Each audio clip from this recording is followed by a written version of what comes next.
Hi, I'm Roberta Glass, and welcome to my true crime channel. Today we have Meredith Elizabeth talking about Making a Murderer, Part 2. Stay tuned.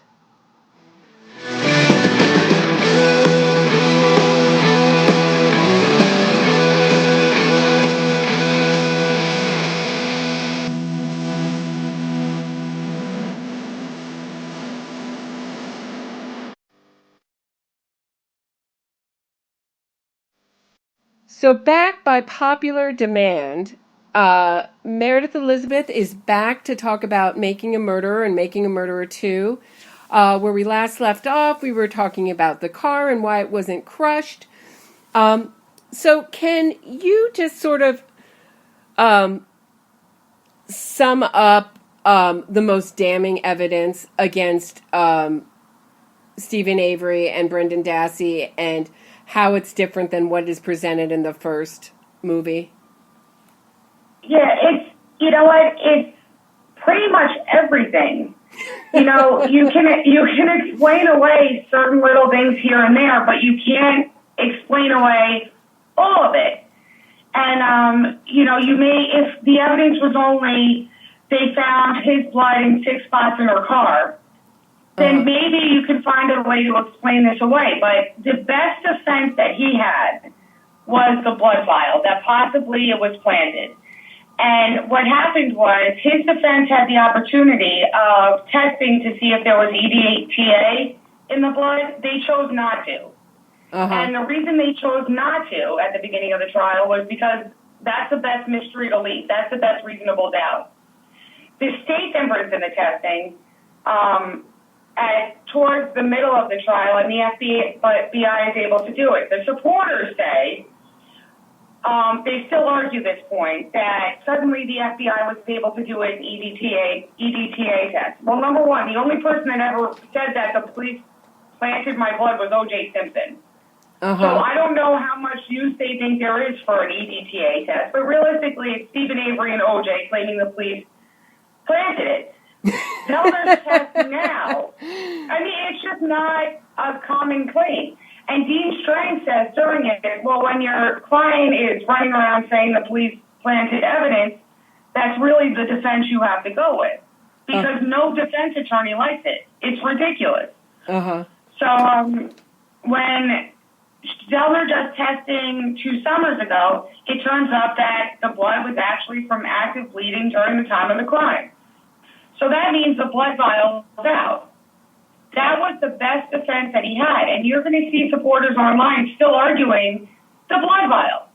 And what's fascinating is not one of them has read any of Kathleen Zellner's motions, so they keep throwing the blood vial in. It's fascinating. Yeah, but they have absolute faith, and they're very fixated on the lawyer who took over this case. She's the one who freed Ryan Ferguson, and she's kind of I don't know. They've made her a legend. I don't know if she was so legendary before her. My first introduction to her was when she tweeted a photo of herself with Amanda Knox, calling Amanda Knox brave and amazing, or brave and resilient, or something like that. So I mean, she's a solid attorney. She's a very good defense attorney. Did everybody in the country know her name? No. A lot of people knew her from Ryan Ferguson, but you look at her, for whatever reason, supporters think she has godlike powers. It's amazing. And is able to do anything, and I don't know why that is. And even among people who don't believe in Avery's innocence, I will see in true crime chat rooms, she's so bright, she's so incredible, so powerful. I mean, she has really hyped herself up with this, and I find her I don't know. I find her quite morally vague. That's the best way I can put it. Well, she's definitely a solid attorney. She's good at what she does, but you can't make a fish climb a tree. She can't not make this man innocent. There's so much evidence against him, and when you look at it, and the other thing that is beyond fascinating to me is a lot of supporters seem to feel that Kathleen Zellner does not lie, that everything she says is gospel truth. And the fact of the matter is every defense attorney, their job is to lie and to spin things. Yeah. That's literally their job description.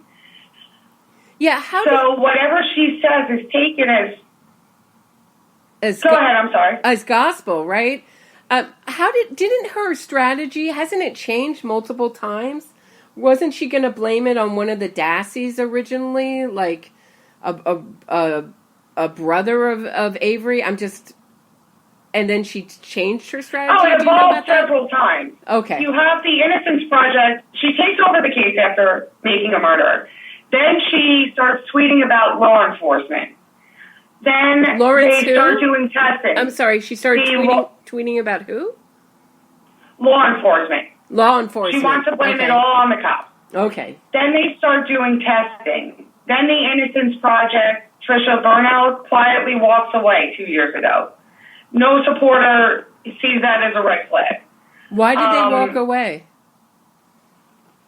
Well, this Innocence Project, we know that Zellner did testing. We know that the story was the traveling was too much for the Innocence Project, so they got a local attorney. That's the story.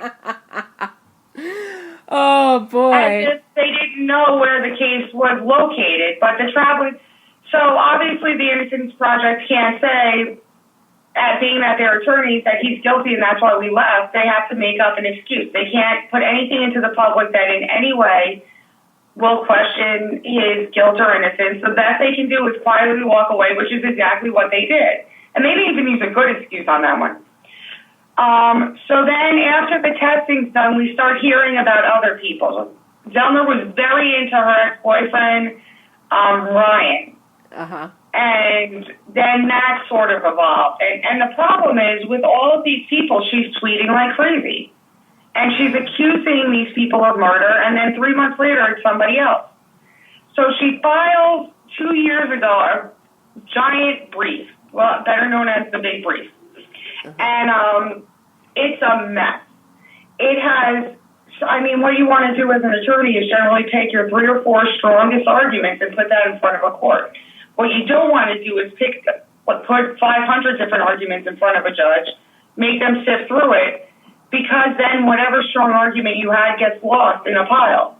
Right. But she puts a whole bunch of stuff together. She puts the experts' affidavits pretty much all say at the end, in order to come to a firm conclusion, further testing needs to be done. Uh-huh.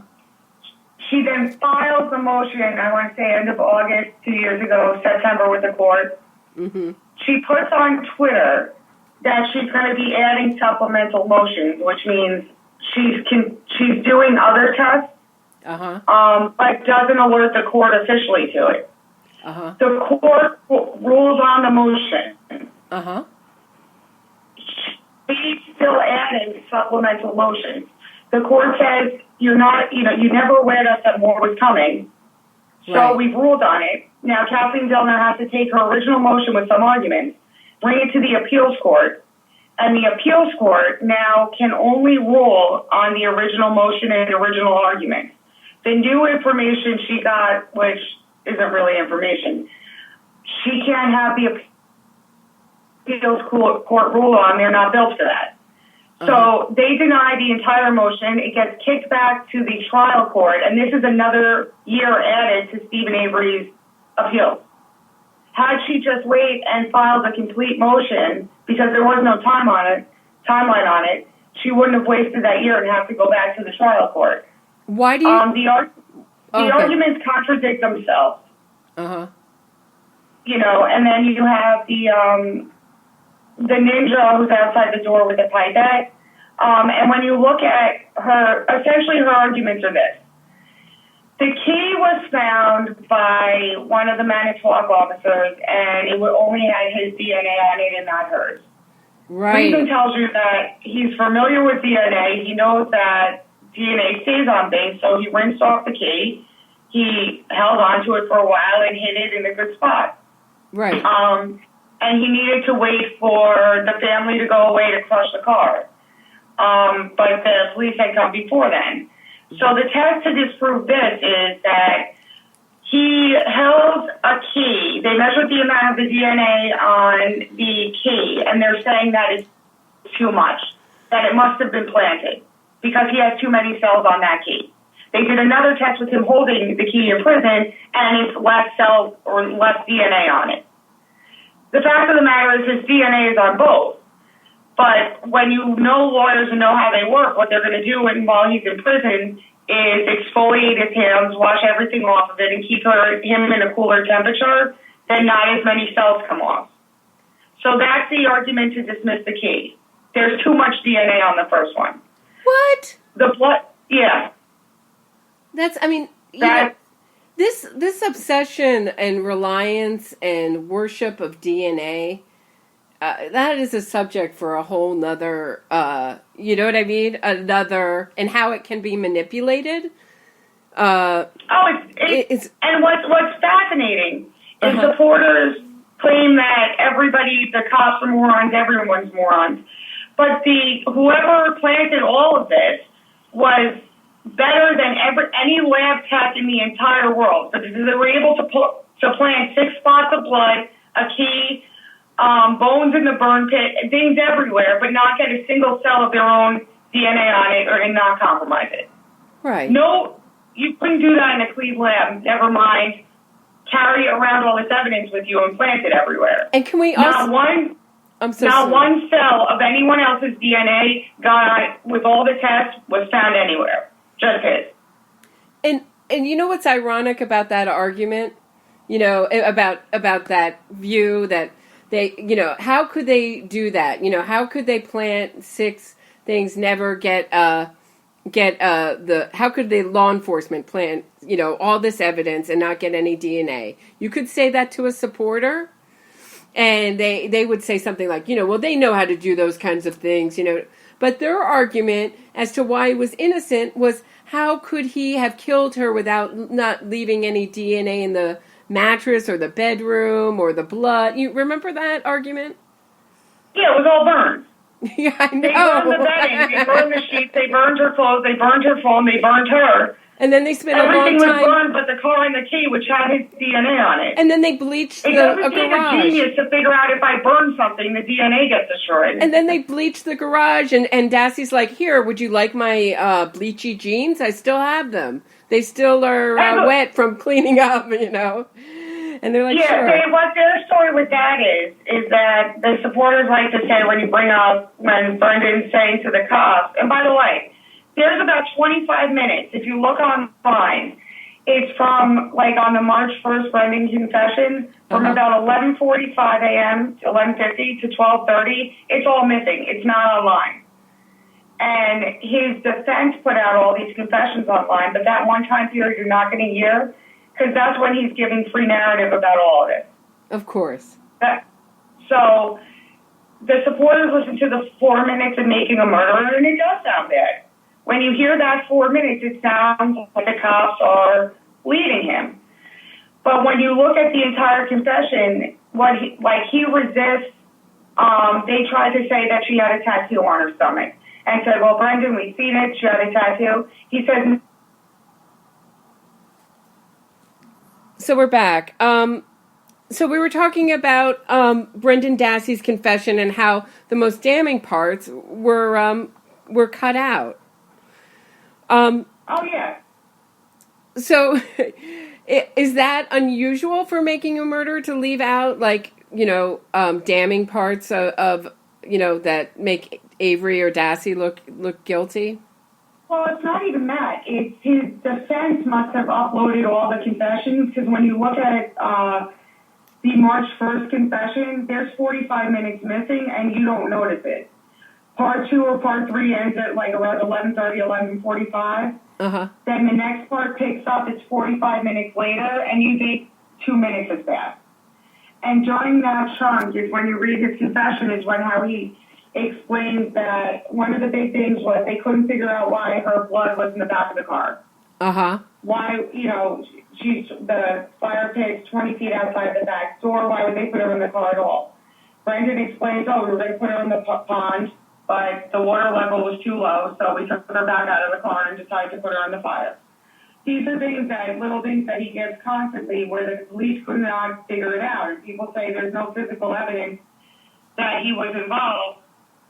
Well, the fact that him and Stephen Avery were standing next to the fire is pretty good evidence. And Brendan keeps, this is over 4 days when he's talking to the police. And again, I've never heard of anyone being coerced 4 days in a row. Why would you keep going back to get coerced? And the same thing with the West Memphis police supporters. Jesse confessed 7 times. They could not stop him from confessing. And for whatever reason, supporters ignore it.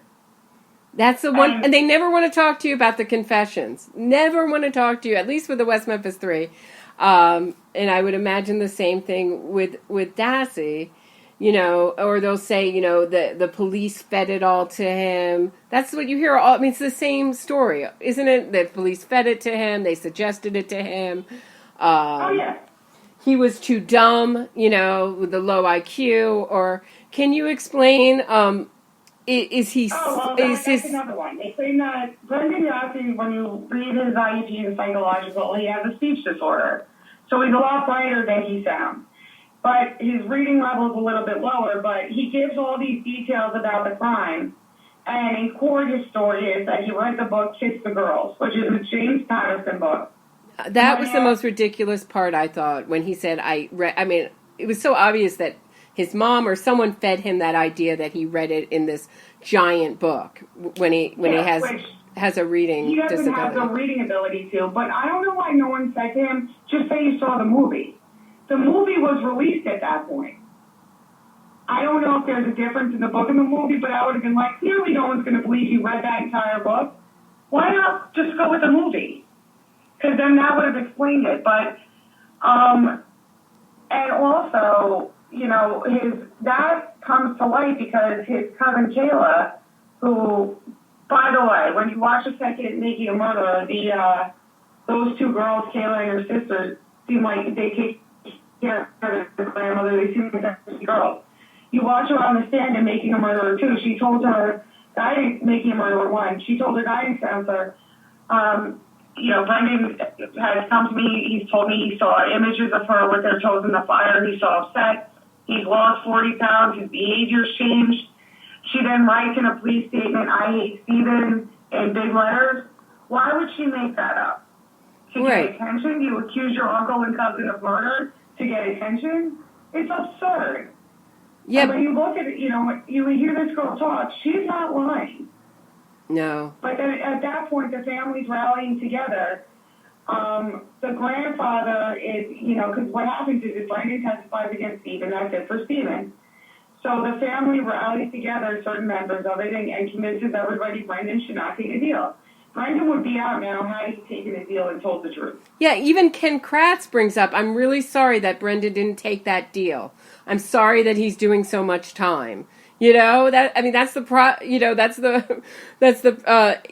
Avery prosecutor, And and then so Brendan's behind bars because of his uncle. And in Making a Murderer 2, it's unbelievable that Brendan may be getting out and they're talking about it, and Stephen makes it about him. And isn't excited, if that was my niece or nephew that for whatever, I caused them to be behind bars, I would be about them getting out more than myself because he went, that's what you do when you're a decent person. Stephen's just pissed it's not him getting out. And then he feels so bad that his lawyer's accusing Brendan Dassey's brother and the sister's husband. And then what makes this a real scumbag thing, excuse my language, Kathleen Zellner posts on her Twitter about Scott Paddock writes that Zellner's, I don't want to quote it exactly because it's a little offensive, but I want you to get the gist of it. Okay. He writes, I would like to take a minute of my time regarding all these nasty emails and messages to thank Kathleen Zellner for the false accusations against me and my stepson Bobby, and thank you for ruining our lives. He absolutely has a valid point. She's accused him of murder. It's now in a documentary that these two are behind it. There's no real actual evidence against them. There's none of their DNA at the scene. There's nothing tying. It's just one of them could have possibly gotten to her in that time frame. Mm-hmm. That's it. So then that's enough. That's all you need is just a little whiff, a little scent of something, of guilt, and you can accuse them of murder with no evidence. That's all you need. It takes nothing. Yeah. And what happened here was Stephen Avery, from when the police started questioning him, is constantly putting out hints that it could be other people. So when the police are questioning him, he first tells out his nephew Bobby by saying, I went, Teresa came to the house, I went out and paid her, she left, I went back in the house to put the book on the desk, and then I walked right over to Bobby's house and he wasn't home. Mm-hmm. Bobby Dassey worked at night till 7 in the morning. He slept all day. Mm-hmm. That was when he went out to be. Number 2, Bobby Dassey hated him. So why was Stephen going over there at all? So the reason why he said that was he was setting up his nephew to say, she and Bobby left at the same time, so Stephen was trying to give them another avenue to look down. Right. And then Zellner's claim now is that, by the way, Bobby Dassey doesn't have any sort of criminal record. He's not on file for ever hitting anyone, ever sexually assaulting anyone. He has no criminal record. But one day on a Monday, he decides at 3 o'clock to follow this woman, get her in the car, kill her, rape her, set her on fire, get the bones, and leave it in his uncle's backyard. Right, to do exactly what Stephen Avery had planned to do in prison. Right? Because when she left, it's humanly possible for him to get in the car and to have caught up with her. All I keep... That's it. When I'm listening to you, and I'm just hearing the West Memphis 3 all over again, with accusing people of murder who are absolutely, not involved at the drop of a hat, changing theories, ignoring massive evidence, using PR and using PR to sway the public, using documentaries to sway the public. I mean, there's so many connections. And I came to Making a Murder after the West Memphis 3, my experience with the West Memphis 3, and you came at it the other way. You were a Making a Murderer person, then you came to the West Memphis 3 case. Is that right? Yes. Right. And, the one difference between the two of them is when you look into Making a Murderer, it doesn't take a lot. Everything's online. All the evidence against him is online. They present physical evidence, DNA evidence, circumstantial evidence, motive. There's really nothing more you could have presented in any case. I've never seen anybody so guilty. The West Memphis 3 case is very interesting in the fact that there's a lot of unknowns and a lot of questions. And things like, was there urine in the boy's stomach? Mm-hmm. That is a question that some people think there was, some people think there wasn't, and it's hard to find the answer to that. Well, it's in and that's on purpose. Their defense completely controls what information is released in the West Memphis 3 case. So when you look on Callahan, it's very specifically uploaded. They upload a whole bunch of stuff, but the most damning West Memphis 3 stuff isn't there. Right. That's true. There is a lot of stuff missing from Callahan. Now more than ever, too. Everything is there. Yeah. Now more than ever, too, because this is the second. I mean, maybe I'm imagining that there was more evidence originally in the original Callahan website now that it's moved, but it just feels like it's really a lot thinner than it used to be, but maybe that's not true. I don't know. Look at the John Nam statement with the Asian kids. That this is a great example of what they do. That John Nam was the Asian kid Jason Baldwin talks about all the time. The video game guy. When you see his statement, but it's taken, it's actually a physical picture taken of it. It's at a 45-degree angle and from about 5 feet away. So to make out what the statement says, you need the Rosetta Stone. It's unbelievable. And when they're taking this picture and uploading it, I can't believe no one, I mean, it's done, and all of the most damning West Memphis 3 stuff is taken exactly that way. You can barely make it out because they take it on a 45-degree angle from far away. And that's not an accident, because none of the stuff that looks good for them is taken like that. Mm-hmm. Interesting. And there's a lot of manipulation. The Avery case, his lawyers couldn't control what was out because it was, this happened in 2005. Mm-hmm. Last Minute 3 was 93, so we have a lot more internet access 12 years later. But this I wanted to get to, too. This is driving me insane. Yeah. The prosecution has a theory. It's called a theory for a reason. The reason is because the prosecutor has to take the evidence and, based on the evidence, come up with some sort of timeline which they think may have happened based on the evidence. Right. You do not get an appeal disproving something called a theory. You're not convicted on a theory. You're convicted on the evidence. So what Zellner has done with this one is also driving me insane. There was 10 shell casings found in the garage, I think we talked about. Uh-huh. And you have 2 shots through her skull. Yeah. The only evidence they have that she was shot, besides the 10 shell casings in the garage, and Brendan saying we shot her in the garage, and the big spill on the floor of the garage that was cleaned up with bleach, is the 2 bullet holes in the skull. The rest of the body was burned. Right. So you have, unless it was in the direct pieces of bone that they found, you don't know what the other bullets were. But they found on a bullet fragment on the floor that had she been shot through the skull, that some people say most likely the bullet would have exited the skull. But irrelevant of that there was no bone particles on the bullet fragment. Right. And so now supporters are saying, they didn't go through the skull, so that bullet was planted. No, the bullet wasn't planted. 10 shots were taken at her. It just went through soft tissue. Right. You just didn't there was 10 bullets. And then they have no argument for that. But what they're doing is, if this was his trial, which even then he wouldn't get off because there's a tremendous amount of other evidence not mentioned, but supporters seem to believe that, if I can raise doubt in a handful of the pieces of evidence, then he'll get a new trial. That's not how the system works. No. It's no longer reasonable doubt after you've been convicted. They don't even understand reasonable doubt. They think reasonable doubt means no doubt at all. Absolutely. You know what I mean? They don't even understand reasonable doubt. I think reasonable doubt feels, because I don't want him in prison, so that's enough. Right.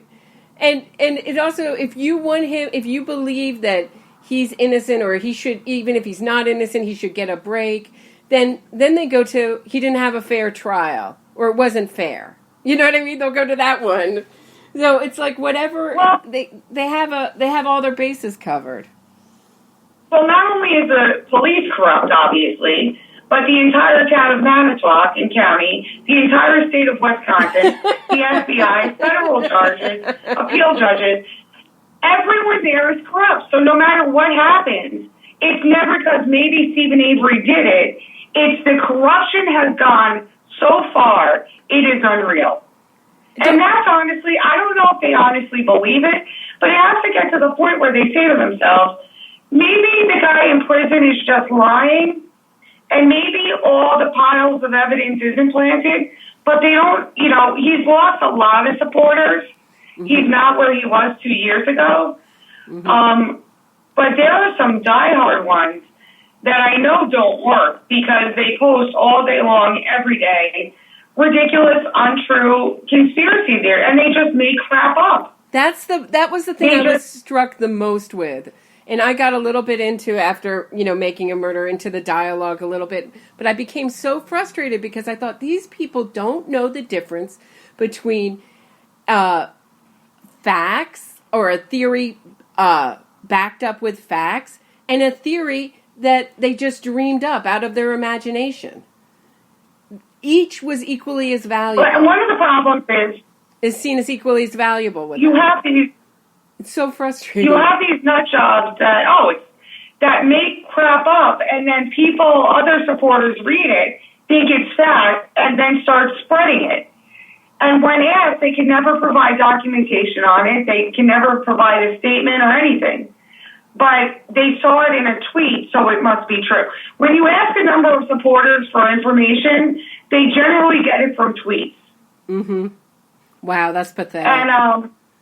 And who tweets the most? Kathleen Zellner, right? Database.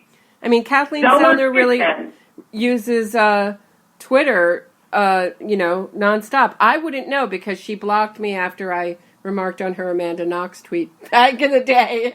I don't have access to Kathleen Zellner's Twitter. She has, not only does she doesn't keep her page open. You have to essentially apply it to your Twitter feed. She keeps that area so controlled where she doesn't want any challenging thoughts. So the supporters sit in the playground and read this crap all day. And, besides the fact that it's unprofessional, besides the West Memphis 3 lawyers, you don't accuse people baselessly of murder. Her and the West Memphis 3 people do it, but most lawyers have more integrity. They won't do it. Mm-hmm. And what's interesting about Kathleen Zellner is because I think she has 21 exonerations. And one of them was guilty, I think. But besides that, the exoneration she has fits in one of two categories. The first one is that the DNA at the crime scene was never tested. So she will go ahead, do the testing, and someone else's DNA turns up. The second way she gets people out is there was no physical evidence or DNA evidence. The person was convicted on eyewitness testimony. She gets the witness to recant somehow. That's right, with Ryan Ferguson that happened. And they get out. I have so many, Yeah. we were talking about that, and I have so many questions just briefly about Ryan Ferguson's case and a possible money changing hands and manipulation, because, all these witnesses change their testimony, and you have one defendant who's still in prison, and the one who's better off is out. And, I just feel like there's a lot of, it looks, and also you can't get the trial transcripts, the complete trial transcripts anywhere. They really learned to keep that out of the public domain if you want to keep an innocence narrative going. I don't know whether Ryan Ferguson is innocent or guilty, but I have a lot of questions about what happened to have all these people change their story, Well, yeah, no, that's... I don't want to get off track, but I just wonder with her. I didn't know she did that with other cases. That's interesting. And the supporters, like, she's gotten 21 people out, she's going to get Stephen Avery out. And she can't do what she normally does. The DNA has been tested, and only his has come back on everything. And he wasn't convicted on eyewitness testimony. He was convicted on DNA, physical evidence, circumstantial evidence. They actually, even if Brendan got out, let's say that his confession was overturned, that it was coerced, mm-hmm. Ken Kratz didn't use that in Stephen Avery's trial, so it would have absolutely no effect on Stephen Avery's case. He was not convicted on that piece of evidence, which was a very smart thing. Because now, let's say Brendan got out because he was underage, whatever, which isn't actually going to happen because it went to the Supreme Court and they denied the case. And Brendan now has to go through what Stephen Avery is going through. And Kathleen Zellner actually wrote on Twitter that his Stephen Avery's appeals process is only the beginning. In actuality, this is the end. How could it only be the beginning? Which is fantastic reading. And he already had lawyers before this, so he doesn't have many more avenues at all. He used every sort of appeal that he could. So with the exception of finding new evidence, which nothing she found is new evidence, she doesn't have anything tying somebody else to the scene and to the victim. That's the bottom line. And supporters don't seem to want to accept that. That when you look at all of her testing, you cannot say someone else was at the crime scene, their DNA was there, and that's what proves it. She doesn't have anything like that. Can I just remark on something? And I wondered if you noticed this too. But you know what making murder is really great at is the black and white, the villain. So Ken Kratz is the villain. Avery's the hero. The parents are the working class, hardworking Midwest, honest people. You know what I'm saying? Yeah. When you listen last week, when you had to reschedule, I played Casey Martinez. I'm like so obsessed with her, talking about the West Memphis Three. You know who Casey Martinez is? The woman who smokes and swears, I don't know what she calls herself, Mama whatever. Anyway, but she really what it does is it really connects with people's emotions. So Kratz, they hate him, and Stevie Ray, and everything he does, he's an angel. But it's so misplaced. This is a guy who brutally murdered a woman. Raped and murdered a woman who had a history of violence. How misplaced. They have a tremendous amount of lack of sympathy for the victim, and not only that, it's insane. There's a number of them believe that she's still alive. What? And that this is all, that she is still alive, that she didn't want him to get that money from the lawsuit. So faked her own death and worked with the Manitowoc Police Department, and essentially never has been seen or heard from by any of her family and friends again, in a county where she doesn't know one cop, doesn't know the police, Stephen Avery, but would fake her own death so he didn't get the money. Some people believe that. And if he killed a man this way, do you think there's any element of misogyny in this? Do you think, or is it just I don't know what it is. It's so irrational. And what's interesting is when you ask them, like, why would she do that? Why would she never see her family and friends again for a man that she doesn't know? What does she care if they pay out $36 million, which she wouldn't have won anyway? And they can't answer that. I think part of it is, I think they just have so much rage that they look for anybody to lash out at. And they did this with West Memphis 3 too, with the parents. The lack of sympathy for the parents and seeing them as victims, they're monsters to them. I know. I get, and the identification with them too. I mean, I get all sorts of things from the West Memphis 3 supporters, but mainly that I don't understand how I don't have,